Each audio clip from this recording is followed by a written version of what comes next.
पहाड़ों की तलहटी में बसा रत्नागिरी नाम का एक सुंदर सा गांव था। उस गांव में गोपी नामक एक युवक रहता था। गोपी बचपन से ही अनाथ था, पर वो बहुत बुद्धिमान था।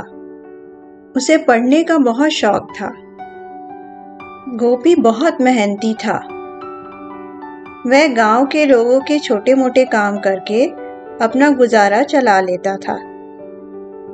गोपी खूब पढ़ाई करना चाहता था, परंतु पाठशाला जाने के लिए उसके पास पैसे ही नहीं थे। एक दिन वह एक पेड़ के नीचे बैठ करके पढ़ाई कर रहा था। तभी उस पेड़ में से आवाज आती है, गोपी, ओ गोपी। गोपी चौंक के इधर उधर देखता है। डरो नहीं, मैं तुम्हारे पीछे का पेड़ बोल रहा हूँ। गोपी, मैं जानता हूँ कि तुम खूब पढ़ना चाहते हो, परंतु तुम्हारे पास पाठशाला जाने के पैसे नहीं हैं। अगर मैं तुम्हें ढेर सारे पैसे दिला दूं तो? तब गोपी कहता है, धन्यवाद पेड़ जी, पर मुझे इतने सारे पैसे नहीं चाहिए। मुझे उतने ही पैसे चाहिए जिससे कि मैं अपनी पढ़ाई पूरी कर सकूं। पर मुझे इसके लिए क्या करना होगा? तब पेड़ कहता है, इसके लिए तुम्हें मेरे क्वार्टर के अंदर प्रवेश करना होगा। डरना नहीं। मेरे क्वार्टर में प्रवेश करने के बाद तुम्हें एक रास्ता मिलेगा। जैसे ही तुम इस रास्ते पर आगे बढ़ोगे, सबसे पहले तुम्हें कुआं मिलेगा। उसके बाद तुम्हें नदी मिलेगी। फिर और आगे बढ़ोगे तो तुम्हें पहाड़ मिलेगा। फिर और आगे बढ़ोगे तो तुम्हें खाई मिलेगी। और अंत में तुम्हें एक चिड़िया मिलेगी। ये सारे तुमसे एक एक पहेली पूछेंगे। अगर तुमने इन पहेलियों का सही जवाब दे दिया तो चिड़िया तुम्हें उस गुफा में ले जाएगी जहाँ पे बहुत सारा धन होगा। गोपी पेड़ को धन्यवाद देकर क्वार्टर में प्रवेश करता है और अचानक ही वह अपने आप को एक घने जंगल में पाता है। वह आगे बढ़ने लगता है। जैसे जैसे वह आगे बढ़ता जाता है, जंगल उतना ही घना होता जाता है। तभी गोपी को कुआं दिखाई देता है। वह खुश हो जाता है। जैसे ही वह कुएं के पास पहुंचता है, कुएं में से एक सुंदर स्त्री निकलती है। नमस्कार, मेरी पहली पहेली है।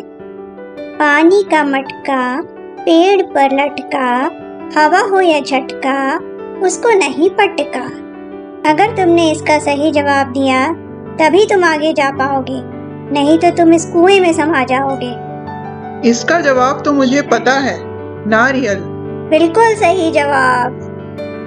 कुएं वाली स्त्री गायब हो जाती है। अब गोपी आगे बढ़ता है। घने जंगलों से गोपी गुजरता जाता है। अचानक ही चलते चलते उसे नदी दिखाई देती है। जैसे ही वो नदी के पास पहुंचता है, उसमें से एक सुंदर स्त्री निकलती है। नमस्कार, मेरी दूसरी पहेली है। चुपके से मैं आती हूँ, तुमको रोज सुलाती हूँ, आहट पाकर सूरज की जल्दी से भाग जाती हूँ। अगर तुमने इसका सही जवाब नहीं दिया तो तुम नदी में डूब जाओगे। गोपी थोड़ा सोचता है, फिर कहता है, इसका जवाब है रात। सही जवाब। ऐसा कहकर वो स्त्री गायब हो जाती है और गोपी आगे बढ़ता है।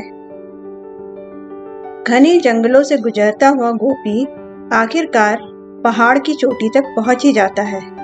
जैसे ही वो पहाड़ की चोटी तक पहुंचता है, एक सुंदर स्त्री प्रकट होती है। नमस्कार, मेरी तीसरी पहेली है। इसका रंग काला है, उजाले में ये नजर आए, अंधेरे में ये गायब हो जाए। बोलो क्या है वो चीज? अगर तुमने इस पहेली का जवाब सही नहीं दिया तो तुम इन पहाड़ों से कभी नहीं निकल पाओगे। गोपी थोड़ा सोचता है, फिर कहता है, इसका जवाब है परछाई। सही जवाब। ऐसा कहते ही वो सुंदर स्त्री गायब हो जाती है और गोपी आगे बढ़ता है। जंगलों, पहाड़ों और नदियों को पार करता हुआ गोपी आगे बढ़ता जाता है। और आखिरकार उसे खाई दिख जाती है। जैसे ही गोपी खाई के पास पहुंचता है, एक सुंदर स्त्री प्रकट होती है। नमस्कार, मेरी चौथी पहेली है, एक लाठी की सुनो कहानी जिसमें छुपा है मीठा मीठा पानी। अगर तुमने इसका जवाब सही नहीं दिया तो तुम इसी खाई में गिर जाओगे। गोपी थोड़ा सोचता है, फिर कहता है, इसका जवाब मुझे पता है, गन्ना। सही जवाब। ऐसा कहकर वह स्त्री गायब हो जाती है और गोपी आगे बढ़ता है। आगे बढ़ते हुए गोपी को सुंदर वन और सुंदर जगहें दिखने लगती हैं। गोपी एक पेड़ के नीचे विश्राम करने के लिए बैठ जाता है। अभी गोपी की झपकी लगी ही थी कि उसके सामने एक चिड़िया आकर बैठ जाती है।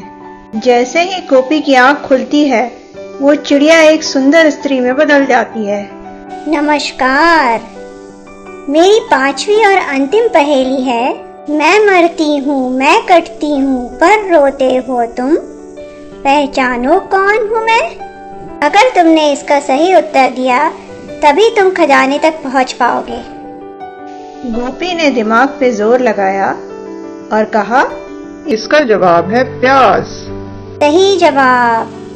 चलो मेरे साथ। ऐसा कहकर वह स्त्री फिर चिड़िया बन जाती है और उड़ने लगती है। चिड़िया गोपी को गुफा के खजाने तक पहुंचा देती है। इतना सारा खजाना देखकर गोपी आश्चर्यचकित हो जाता है। गोपी कहता है, अरे इतना सारा पैसा, इन पैसों से सबसे पहले मैं अपनी पढ़ाई पूरी करूंगा और फिर सारी जरूरतमंदों की सेवा करूंगा। तब चिड़िया कहती है, गोपी तुम एक बहुत अच्छे इंसान हो और इस खजाने के सही हकदार भी। गोपी खजाना लेकर वापस अपने गांव आ जाता है और उस खजाने की मदद से वो पाठशाला जाने लगता है। नमस्ते दोस्तों, मेरा नाम है सोनिया। कहानियाँ हमारे जीवन का आईना होती हैं, जिससे हम बहुत कुछ अच्छा सीख सकते हैं। अगर आपको मेरे चैनल माय टेल टून की कोई भी कहानियाँ अच्छी लगती हैं, तो प्लीज़ प्लीज़ प्लीज़ मेरे चैनल को ज़रूर सब्सक्राइब करें। और भी बहुत अच्छी कहानियाँ मिलेंगी आगे। धन्यवाद।